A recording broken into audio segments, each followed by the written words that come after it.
বন্ধুরা, নমিতা কুকিং ওয়ার্ল্ডে আপনাদের সবাইকে স্বাগত। আজ আমি আপনাদের কাছে শেয়ার করতে চলেছি মোচা রেসিপি। এই দেখুন মোচা নিয়েছি, মোচাটাকে বেছে নেব।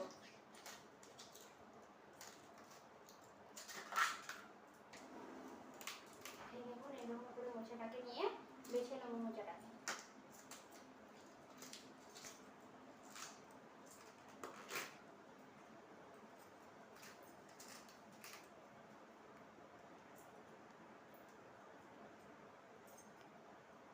দেখুন মোচার ভিতরে একটা শক্ত অংশ ডাঁটার মতো থাকে।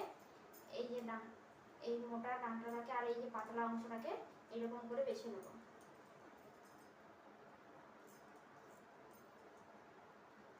এই দেখুন মোটা একটা,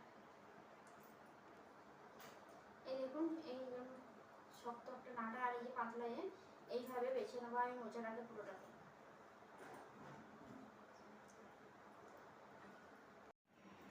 এই দেখুন আমার সব মোচাটা বাছা হয়ে গেছে। এই দেখুন আমার সব মোচাটা বাছা হয়ে গেছে। এরপরে কেটে নেব।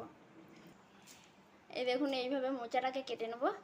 আর এইখানে এই যে ভিতরের গোল অংশটা এই যে কাটা হয়ে গেছে। মোচাটাকে ভালো করে কেটে নেব সব মোচাটাকে। এই দেখুন মোচাটা আমার কাটা হয়ে গেছে। আর এইখানে মোচায় দেওয়ার জন্য একটু আলু নিয়েছি কেটে, এরপরে ধুয়ে বসিয়ে দেবো। মোচা আর আলুটাকে ভালো করে ধুয়ে নেব। এইবার মোচাটাকে ধুয়ে নেব। মোচাটাকে ধুয়ে নিচ্ছি ভালো করে, ঝুড়িতে জলটা ঝাড়িয়ে নেব। মোচাটা ধুয়ে জল ঝাড়ানো হয়ে গেছে। মোচাটাকে এবার সিদ্ধ করতে দিয়ে দেবো। দেখুন এইদিকে কুকার বসিয়ে দিয়েছি, মোচাটা সিদ্ধ করতে দিয়ে দেবো। সিদ্ধ করার জন্য দিয়ে দিচ্ছি কুকারে অল্প একটু জল। এবার মোচাটাকে দিয়ে দেবো। মোচাটা সিদ্ধ করার সময় দিয়ে দিচ্ছি অল্প একটু হলুদ গুঁড়ো আর দিয়ে দিচ্ছি লবণ। এবার কুকারটা লাগিয়ে দেবো। মোচাটাকে একটা সিটি দিয়ে দেবো। ততক্ষণে এইদিকে আমি আলুটা ভেজে নিচ্ছি। এই দেখুন এইদিকে কড়াই বসিয়ে দিয়েছি, কড়াইটা গরম হয়ে গেছে। এরপরে সরষের তেল দিয়ে দিচ্ছি আলুটা ভাজার জন্য।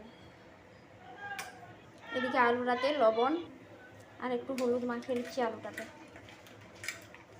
কড়াইটা গরম হয়ে গেছে। এরপরে দিয়ে দিচ্ছি আলুটা। মোচার আলুটাকে একটু লাল লাল করে ভেজে নেব। আলুটা ভাজতে ভাজতে আমি এইদিকে মশলাটা রেডি করে নেব।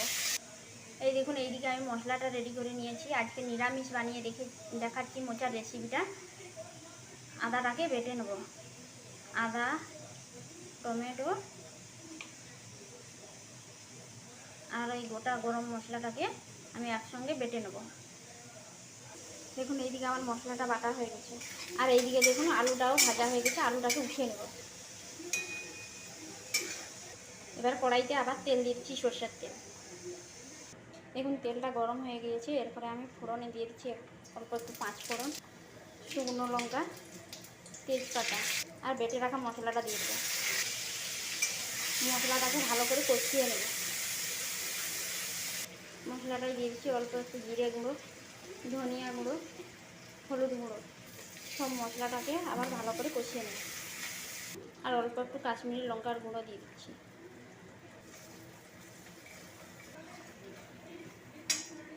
এদিকে দেখুন সিদ্ধ করা মোচাটাকে দেখে নেবো সিদ্ধ হয়ে গেছে।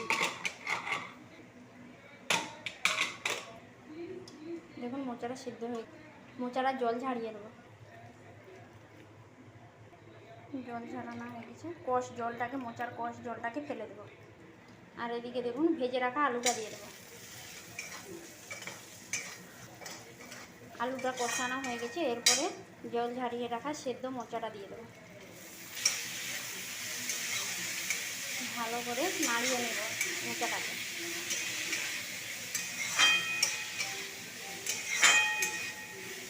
মোচাটাকেও একটু ভালো করে কষিয়ে নিচ্ছি।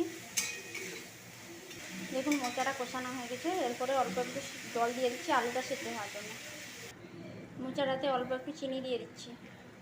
চিনিটা দিয়ে নাড়াচাড়া করে নেব। এবার একটু ঢাকা দিয়ে দেবো। এইদিকে দেখি মোচার তরকারিটা হয়ে গেছে নাকি।